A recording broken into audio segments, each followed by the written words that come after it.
Welcome to Game On with Grace, where we're not just talking cricket wins and losses, we're talking off-field antics, guilty pleasures, and the drive that never quits.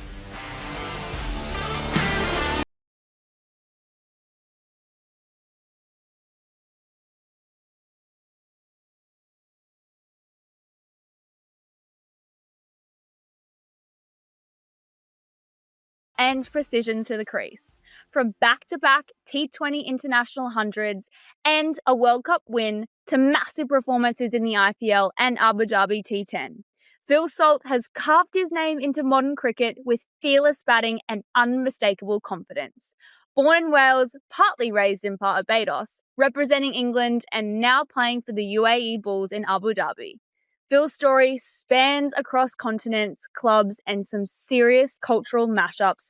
I cannot wait to get into this. Game on. Phil, welcome to Game On with Grace. So stoked to have you on. I know you're in Abu Dhabi right now, about to start the tournament over there. But how are you? What time is it in the world where you are right now? I'm good, thanks. It's 1:25 in the afternoon, so pretty good time for me. I know it's a little bit later where you are, but I'm happy with the timing. Perfect. Time for a bit of a chat. Now, have you been to Abu Dhabi before? Is this your first time in the tournament, or been a few years? No, I've been a few times now, probably 4 or 5 times. It's always somewhere that I try to get to. To kind of, people might not necessarily think that with the T10, but I love the format and I love playing it, and it helps it's in Abu Dhabi as well. Absolutely. Not a bad place to play a bit of cricket, hey? Yeah, no, it's brilliant. I do like it over here, and I'm looking forward to what should be a good 2 weeks. Now, we like to start the podcast with a little bit of fun, a few random sporadic questions. Are you ready? Yep. Athletes are very competitive people. We all know that. How have you been competitive outside of the sporting field, though? Have you got siblings with your kids, with your family? Are you known to be a bit of a competitive person off the field? Yeah, it's quite funny you say that because my mates say I'm easily the most competitive person. I don't let things go very easily. Even if it's table tennis or playing there was a holiday, like a mate's holiday, we all went on, and it got pretty fiery over a game of two touch over a swimming pool, which I don't know quite how you create that dynamic. Yeah, it happened. So yeah, generally quite competitive with everything I do. Bar golf, where I'm not one of the better players, but when I do win that, it's a great day. What is it with cricketers and being so competitive with golf? I feel like because that's your like time off from the cricket field, you're always on the golf course when you're away from the sport. But I swear to God, it's like you're playing cricket on the golf course between the lot of you. Yeah, the thing is with the golf, there's normally something on it, which is again normally dictated by the better golfers of the group. So you'll start the round and they'll go, "Oh, what's this for? A shirt or a head cover or something like that." So normally before you've hit a ball, there's the stakes are up there. Some of the courses we play as well, the I think the boys are pretty zoned in on getting themselves a shirt. So there's normally something on it early doors, and then it all goes south from then usually. Have you had a favourite course you've ever played on? Yeah, we were really lucky a few weeks ago on the Ireland tour to play Royal County Down. That was that was easily up there with experiences for me. So we're pretty lucky generally the places we tour, and some of the guys are very well connected. So we are spoiled in that department. Is there a family member, friend, teammate that you hate losing to? Oh God, all of them. But I grew up with an older brother. He's about 7 years older than me. So you can imagine the wins were hard to come by in anything we did. When I was a bit younger. So beating him at anything, there was a sort of turning point where I'd start winning at table tennis or Never at pool really. That was sort of his game. But when I started winning at table tennis and things like that, and when he couldn't get me out in the nets, or when I started scoring past him at football, um, I don't know if he hated it more than I enjoyed it, but Yeah, fair. I mean, brotherly love teaches you a lot, I guess. I've got two younger brothers, so I definitely know what you're talking about. Being the oldest, though, and the girl, it's always unfair. They always seem to win, but I'm ultra competitive as well. yeah. Let's get into the main part of the podcast. This is called Human Behind the Heart. We sort of explore you behind all the stats off the field. So is there anything other than cricket growing up that you thought maybe might take over as your career path, or was it always cricket that you had in the forefront of your mind? It was always football growing up, but then obviously moving away, I moved to Barbados when um, sort of teenage years, and then there wasn't so much of the opportunities to play sort of good level of football.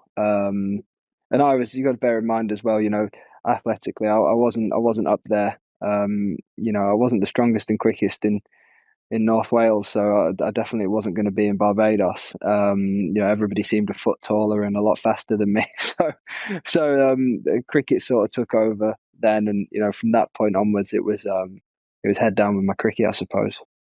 What was it like moving from Wales to then live in Barbados? Did you find it a bit of a challenge at first, or did you always love it? Do you know, I always loved it. I'm the sort of person, from a young age, I just sort of throw myself in head first, and that's what I did. And to be honest with you, I loved every moment of that. It's probably my favorite place to go, and especially to tour. I love going back there. So yeah, honestly, it was a really really good thing for me, I think.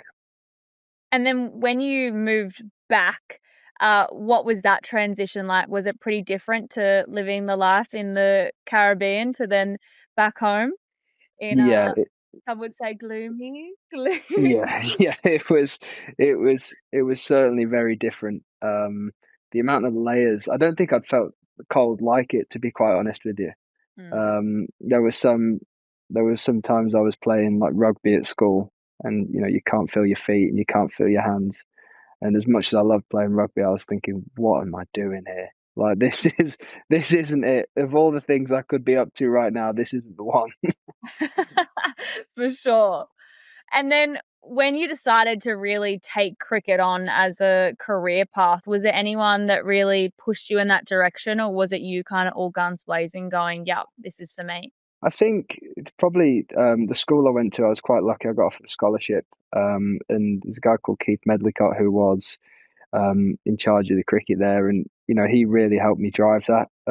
Any sort of free time I had, whether it was early morning or if I had free periods, I wasn't supposed to be doing it, but he'd always sort me out, with a gap student to feed the balls, or if he was free, he would help me out. And he's probably the one that made me realise that it could be an option. At that point in time, I was trying to get into the Surrey setup and couldn't get in, and he sort of kept driving me, and he got me an opportunity down at Sussex. So I'd say he would be the person that sort of helped me the most. 100%. And when was that I've made it moment in cricket for you? Oh God, I don't think there ever was one. It's just not the way I'm wired up. I like I'd say I'm pretty good at cutting things loose, good or bad, and I think I've always been like that. If I have a good day, you enjoy it for a day and then it's gone. Same with a bad day. So I've always been pretty good at cutting it loose. Maybe one day it'll be nice to look back, or maybe I'll have more clarity around that moment. Yeah, But for now, I'm just enjoying the ride. absolutely. And you've got a new bub that's come into the world. How exciting. Are you enjoying being a dad? Yeah, I'm loving it. It's obviously different. It's really really enjoyable, but it's also not without its challenges. So yeah, I'm loving it. Trying to spend as much time as possible with him, which is, obviously a little bit of a challenge with, our schedule and where we are in the world. But no, I'm really, really enjoying that. Thanks. How do you balance, making sure you're there for your family, but then also you've got a job to do at the end of the day, which isn't the most low pressure job in the world? How do you really balance that aspect? Oh, that's the age old question. Everybody seems to do it differently. I'm not even sure where I sit on the scale, to be honest. But I just try to enjoy it as best I can and be as present as possible. When I'm away from cricket, and obviously when I go back to cricket, I find it a little bit easier to switch on now, probably. With the time away from the game, I think that really helps. Um, and obviously, it's always a change in perspective, isn't it? When these things happen, and yeah, it's just you know I was a cricketer before, and now You're I'm still on now? yeah, I'm still one now, but I'm a dad first, so Yeah. I'm really enjoying that. Do you think it eases the pressure knowing that you are a dad first rather than a cricketer, or is it still more of a pressure? I'd say the game's still, yeah, exactly the same for me. It probably, it probably balances things out a little bit more. Like if you were to have a bad day, knowing that he probably wouldn't necessarily care. He just wants his dad around. Then also, if you have a good day, he's still going to be up in the middle of the night, and again, he still doesn't care. So it's a Yeah, bit of a, keep you grounded. yeah, exactly that. I love it. You travel the world for this crazy job of cricket, especially being a T20 player on the circuit well and truly. How do you really keep yourself grounded outside of family, but doing things for yourself to sort of take away that pressure as much as you can and kind of find balance and a new routine when you're not at home? Because the year is filled with so much travel and time away and new hotel rooms and new training facilities, new teams that you're playing for that you might not have before. How do you really balance life out?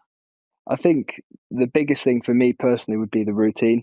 I think it's massive for myself to get into a routine as quickly as possible when I'm away. I feel like that makes things, a lot easier and a lot more repeatable. Um, I think, just taking care of yourself is a massive one. Getting out and about, going for a coffee with your mates. I've been pretty lucky recently that most teams I've played in, I've had some solid mates in, so that always helps. And then just it's a bit cliche, but just taking care of yourself, going to the gym, making sure that you're not stagnating, and that sort of a thing. I think that's about as much as you can do because you're surrounded by change all the time. The things that you can sort of keep constant, you want to keep them constant for both your cricket, but also just your headspace when you're on the road. Totally. Are you a big music guy? Yeah, I do like my music. Yeah, Yeah. When you Are you listening to it on the bus or are you on the ground? Like what's your music routine? Are you listening it to settle down? Because everyone says that like the adrenaline that you have when you play a game, it's so hard to like shut off after a game. yeah, it can be. Normally, when I'm away by myself, I will have music on at all times. There's the odd morning where, I like a bit of quiet. But normally, I'd say for myself, the first thing I do when I wake up is put the speaker on, just have a bit of background noise. And then with the games, it depends who I'm sat next to on the bus. I've got big Timmy David out here, and I'm not. I don't think I'm going to put my AirPods in when I'm around him because he's normally coming out with something funny. So, so I don't think I'll need them. You're staying tuned for the Tim David show. That's so fun. Yeah, yeah. Love it.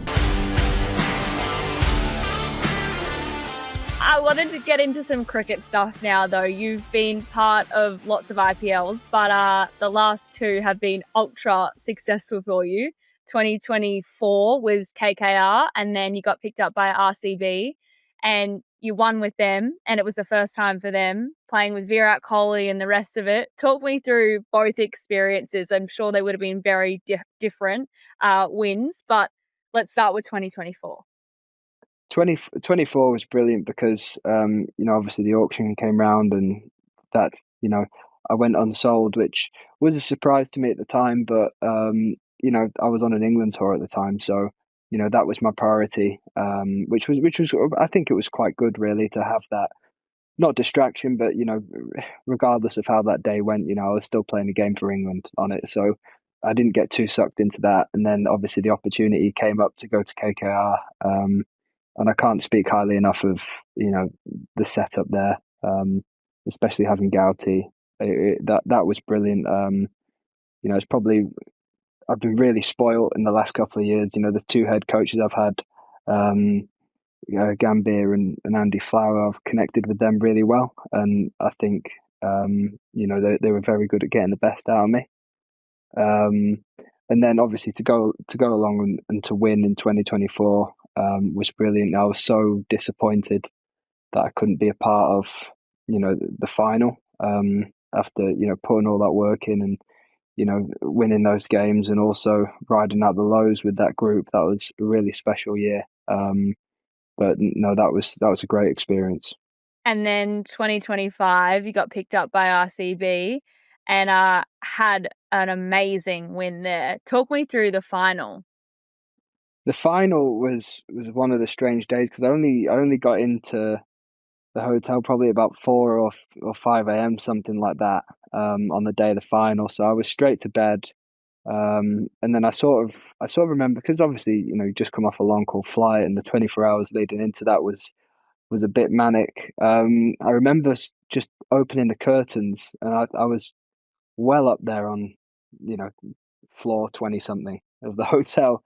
And I opened the curtains and I looked down and I just saw this sea of RCB fans. And it would have been, 2 or 3 in the afternoon. People, people weren't even close to going to the ground. But they were already outside the hotel. I remember thinking, "Oh shit, this is on. This is this is actually about to happen." Um, I'm not hallucinating. yeah, yeah, which was obviously waking up after all that in India. I was struggling to where am I? Yeah, And 100%. yeah, and then seeing that made it all very real, very quick. And then it was just excitement. I don't remember too much of the game. Normally, I'm really good at that. But I sort of think the maybe a little bit of lack of sleep. I think I Might have worked in really, your favour. yeah, it could well have done. But I don't remember too much of the game until sort of every game gets to a point where you're looking at the scoreboard and looking at runs needed off balls left, and you're sort of making deals of thinking, right, if this over goes for 8 or 6, what does that look like? Or if this is a big over, what does that look like? And you're sort of doing quick maths in your head looking at the scoreboard. But I sort of remember just sort of really snapping into reality when Hoff was bowling. I realised that if he keeps his foot behind the line, we've won it, and that was a great feeling. Yeah, absolutely. And playing alongside the king, Virat Kohli. I mean, he's such a legend in India, but all around the world. I mean, was that cool to win a final with him? Yeah, it was, to be honest. I got on really, really well with Virat. Which playing against him, that's all I had to go off in the past. And obviously, he's a fiery competitor, but he's competitive in certain things as well off the pitch. But he's just proper chilled guy. Hangs out, loves talking smack with the boys. He's one of us, and that was really cool to have.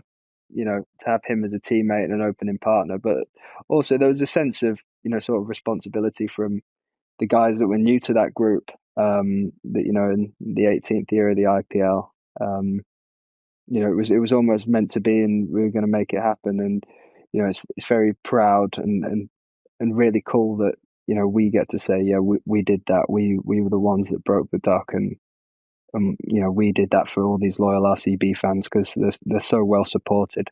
Yeah, they really are. Hey, it's a cult. But that's with every team, honestly. It's so cool. Like when you go to Chennai and there's the whistles, or it's just Mumbai and it's the blue sea. It's an unbelievable event to witness, let alone, I'm sure, play in. What is it that you love about playing in the IPL? It's just the passion in India, I think, full stop. Even when you go on an international tour there, um, you know, the cricket is always good. The crowds are always good. We got beat quite convincingly in Mumbai. I remember one game, but the crowd, it's a surreal experience, and I'm honestly not sure you get that in any other sport. When the crowd get up like that in places like Bangalore and Mumbai, it's completely different to I think anything you've ever played in front of or seen. I know I'm lucky enough to say I've been to some cool sporting events. And I don't think the crowd compares to be quite honest. No, definitely not. I totally agree. But how interesting is it that every city that you go to and play in, their fan is entirely different? They're all so passionate, but like it's that different kind of energy in every city that you go to. Yeah, exactly that. And it, I don't know how else to describe it otherwise than it is a completely different experience everywhere you go. It's not, there's no like sort of cut and paste, fan bases. Everywhere is completely different, and it's honestly it's such a privilege as a player to go to these places and play in front of these crowds. In what is the best league in the world. I can't speak highly enough of it. Is that your answer? It's your favorite tournament in the calendar? Yeah, it would have to be for me. Obviously World Cups are a different beast. Yeah. But I think, that's something that happens every year. I think the IPL is pretty hard to get away from. It's the best standard of cricket, in the best grounds, with, the best sort of fan bases and crowds. I think it's pretty hard to get away from that. Let's talk about you playing for your country now. When you debuted, when was that, and what was the experience really like? Were you still as cool, calm, and collected as you are now, or is that something that you've really like learnt along the way? I think that when was it? It was Barbados. I think T20 debut. Um, I think I had to be pretty calm on that day because I don't think I was supposed to be playing. I got the call early afternoon in Barbados that I was in the team and I was making my debut. And obviously, I didn't have much time to sort of think about it because we were off to the ground pretty shortly after that. But I think as I've played more, I've definitely become more relaxed with everything. With myself, my own game, um, what I need to do. Um, I'm still when it's on, I'm still pretty up there intensity wise, I'd say. But I've definitely become more relaxed and almost as a player wanting those big moments to come your way, earning the right to get to that point in the game and say, yeah, this is where I can win us the game. I think that's quite a big motivator for me, and that comes through staying calm and staying relaxed and giving yourself the chance to assess and see what's in front of you, and always having your eyes up, I suppose. Playing for your country, what has been your favourite memory as a cricketer? Oh, again, I'm pretty spoiled. I think you know picking up my 50th cap um, at Eden Park in New Zealand was cool. It's a nice milestone to get to. By no means finished. I want to play as many games as I can for England. As does everyone. That's no secret. But I think that'll be up there. I think there's been some times in World Cups, probably the World Cup in the West Indies. Finishing that game off, not out against the West Indies. Obviously the home World Cup for them, massive support. That was pretty big. Also, going into the semi final in Adelaide, I took a catch and I didn't bat. I was batting three, and I never got in. That stand between Hales and Butler, that was a cool moment. Knocking the tournament favourites out and going to a final. Um, and obviously winning a World Cup, it doesn't get any better than that. So I've been pretty spoilt so far in my career, I'd say. What is that feeling like when you do win a World Cup for your country? Oh, obviously, it's surreal. Um, how do I put this? It's surreal, but it doesn't last too long. You'll Mm. always have it, but then Then you're on to the next. exactly that sort of success. It obviously lasts in sport, but it doesn't last that long in the moment.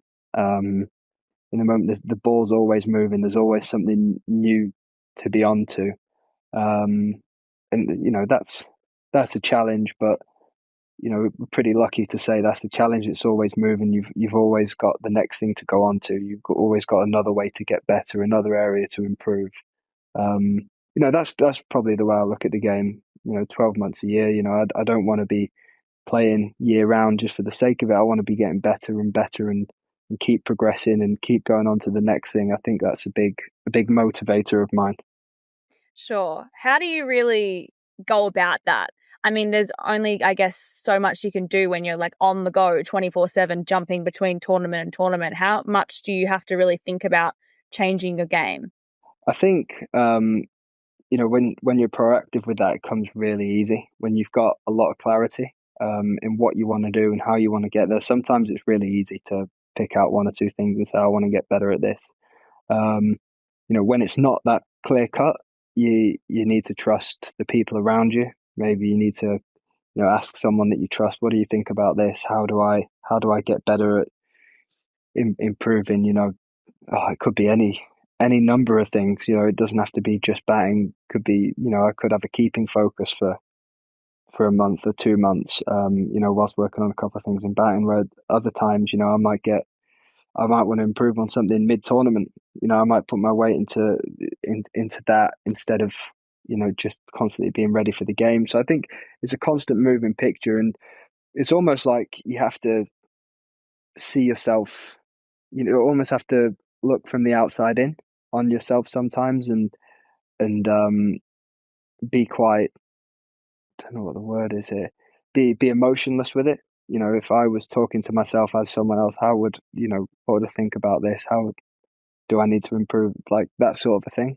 Um, Now, I've not put it the most eloquently there, but there's always an angle to drive at to make yourself a better player, and if you can do that and you can keep hanging the carrot in front of yourself, I think that's what keeps you fresh, and that's what gives you consistency over long periods of time. And I guess when you are playing for a variety of different teams all around the world, you're not with the same core group every time. It is really the you that is motivating you to succeed or change or do better. People might give you advice, but it's really on you to be the one to fix things. Yeah, absolutely, and I think the benchmark is obviously you can be a great cricketer yourself and have good individual performances, and if that's what motivates you, then cool. But I've always looked at it the way that the teams that I play for, what does the outcome look like? And you don't want to be outcome focused, but I think it's a really solid thing to look back at. It's like, okay, then the teams that I play for, they're winning more games than they're losing. They're getting to better spots. I'm lifting trophies. I'm helping the team do that. I think it's a. I don't want to be outcome focused, but it's always really good to get through a tournament and then look back and think, okay, how has that happened? How did I help create that situation? How did I drive that? Do I need to be doing more from a team point of view? I think when you look at it like that, you get a pretty good idea of where you're at. You've had not a bad track record over the last little bit of winning. No wonder you're retained by RCB. I don't know what to say to that. I don't know how to answer that. Smooth a little pat on the shoulder. Have you got a favourite on tour story, like a moment with the boys that you'll never forget? It'll go down in history in the dressing room. That's a good question. I think I don't think I've got any one memory in particular, but I've got a lot of small memories. You can And give me a few. We got I, time. I think, again, it's Tim David related. I Oh, think here there was a we go. moment after Typical Aussie. training. Yeah, I think that there's a moment after training where I don't know how he did it, but he just made half the team sort of break out and dance to the speaker, stuff like that. And it's not it's not a good memory because um, because it was funny, which it was, but it was because the team, you could see very clearly in that moment early on in the competition that we had a team that was pulling for each other. And I think that that's quite a big thing in cricket, because I think because it's such an sort of individual team sport. I think you can get a lot of guys going a fraction insular. I think those moments arise where it's a 50-50 call where the guys retreat into the shell or whether they double down and come out a bit harder. And I think it's always easier to go the other way when a team pulling for the man next to you. Um, and I think moments like that. I think where it becomes immediately obvious that you're pulling for the man next year. I think that's when as a player you've got something good going on. Absolutely. And especially when you're, going from tournament to tournament again and you might not have played with these people before, it is nice to have those characters within the group that do bond and gel everyone together. Because at the end of the day, you might not know when you need to be bonded, and the more bonded you are in comparison to the rest, happy days. Yeah, exactly that. That's a consistency I've seen with all the good teams that I've played in. You've always got those guys, creating those moments, and you've always got a team that are willing to do it for the bloke next to him. Abu Dhabi T10 is just ahead of you. What are you looking forward to this tournament? Any key players you're looking forward to, playing with again or playing against? I think I think I'd honestly say all of my team. I think there's a lot of guys you go through our batting lineup that guys when you play against them they come out and you go, oh, not him, sort of thing. Yeah, That yeah. I think that's the best way to put it. I'm pretty excited to see where we can go and what we can do in this tournament. We've got a lot of guys, with a lot of experience. Kieran Pollard. I've been coached by him before and I've played against him a lot. But I don't think I've ever played with him. So I'm looking forward to playing with him um, this year and seeing what he can do. Because obviously, his batting speaks for itself and all the rest of it. But he's got the armband as well, and I think there could be some lessons for me to take off him. Absolutely. Oh, how good would that be? T10, I mean, it's becoming more and more prevalent. Each year there's more and more tournaments that seem to be popping up. Do you enjoy the shorter format? Yeah, definitely. I think it's a tournament where I've done my most improving over the years. I think with the sort of condensed game, I think you're always in a pressure moment, whether it's facing your first ball, second ball, third ball, trying to get a boundary away and put the pressure back on. If you're setting a total or if you're chasing a total, there's not many times where you're going to get, 2 weeks of opportunities to work on those in-game moments as much as you do here. I think there are a lot fewer and far between in T20 cricket. Um, you never know how people view the tournament. Some people might think it's brilliant. Some people might think, oh, it's too short. But honestly, as a player, you get exposure to a lot more of those moments here than you do anywhere else. And I really like coming out here with the view to improving on that. Because obviously, the more you do it, the better at it you're going to be. Do you think the T10 format helps in your how you play T20, or do you really see them as two entirely different strategies in terms of gameplay? I think for myself, obviously, they are different. This you got to be in fifth gear a lot more of the time. But I think for myself in T20 cricket and sort of where I'm at, and my sort of where my USP is getting those quick starts consistently. Um, I think this tournament does lend itself to doing that and getting better at that. More importantly, um, I know that whenever I've gone to T20 in the past after T10, I've felt like I've had bags of time, um, which is quite a big thing. I think you always want to feel like you have time, and this tournament does create that for me when I go back to T20 cricket. So I really enjoy playing in it from that point of view. Yeah.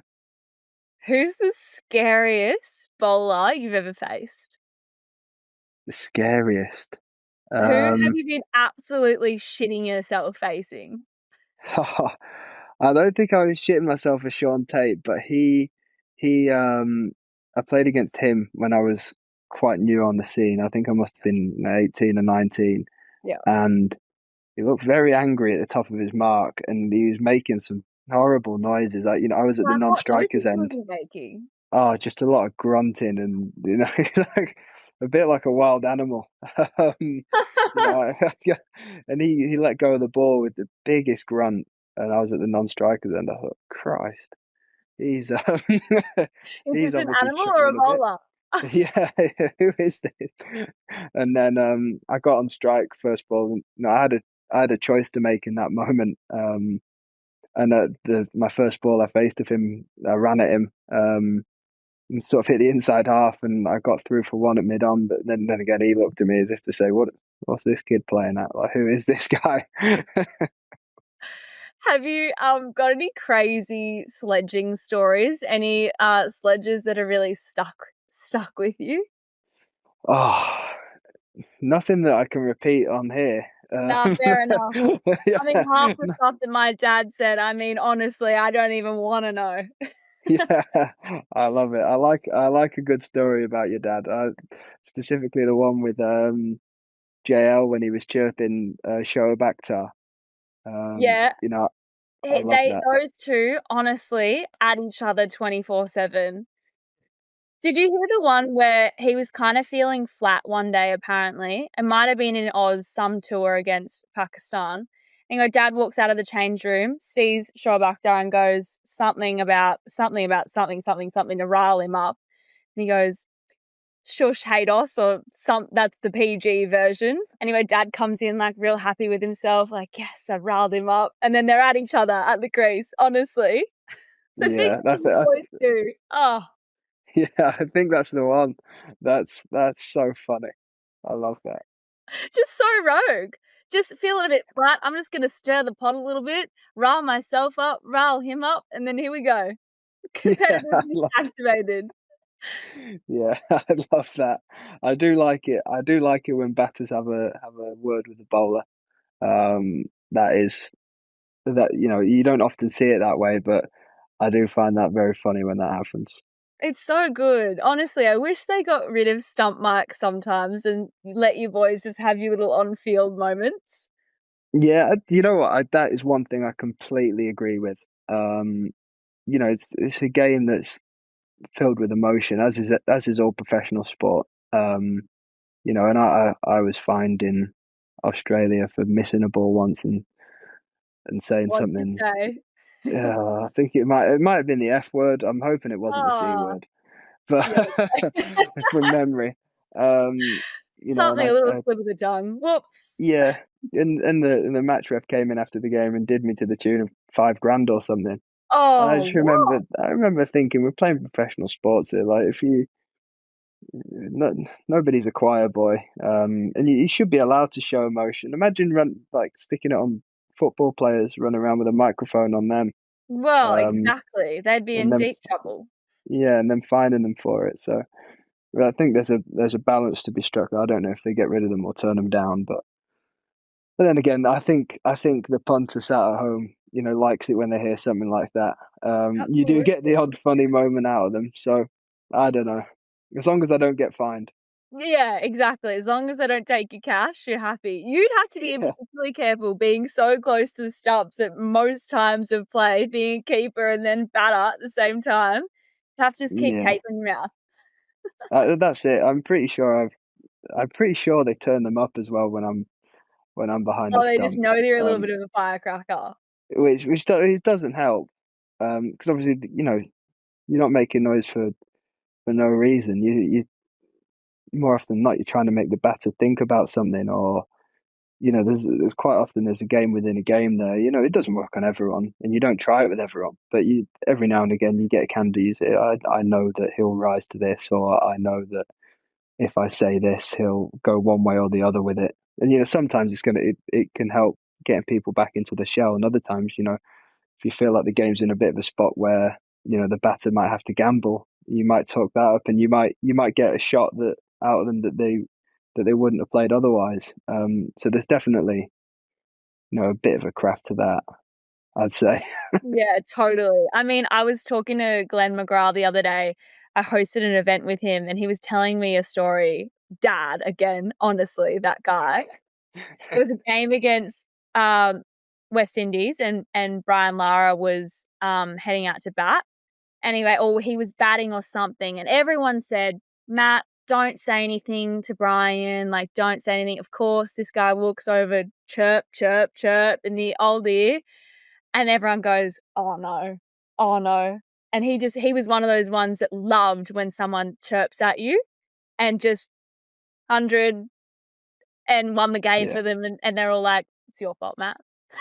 Yeah. We told you not Sounds to. about, yeah, sounds right. Yeah.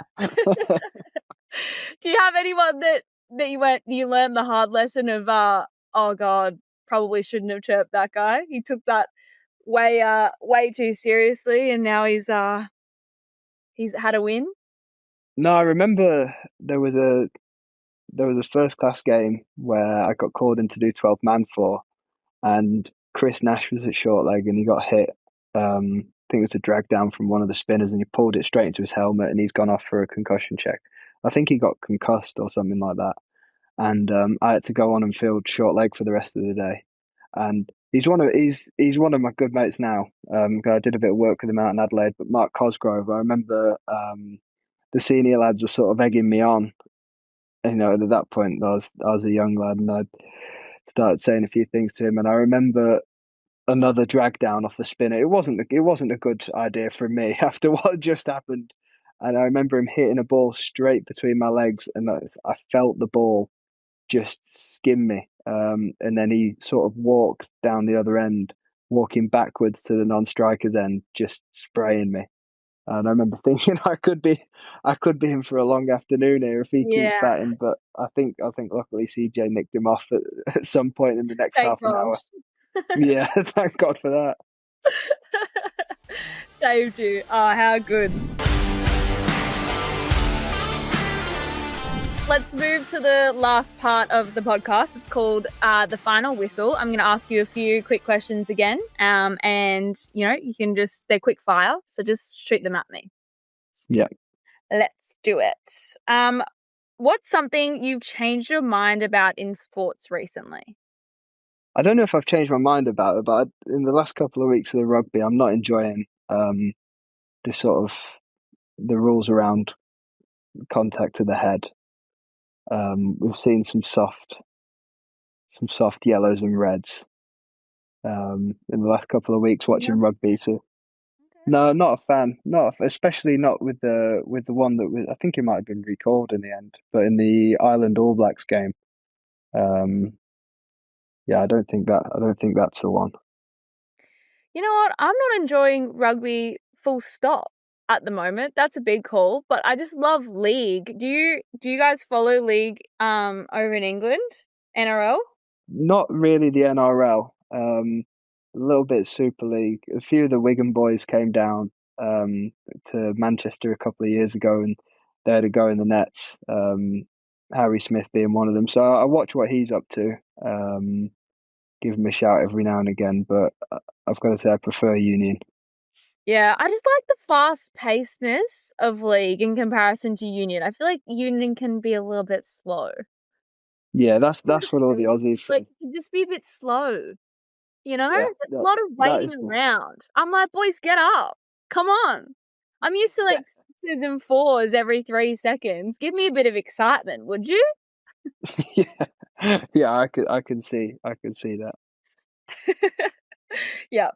Alrighty. What's the best piece of advice you've ever gotten from a coach?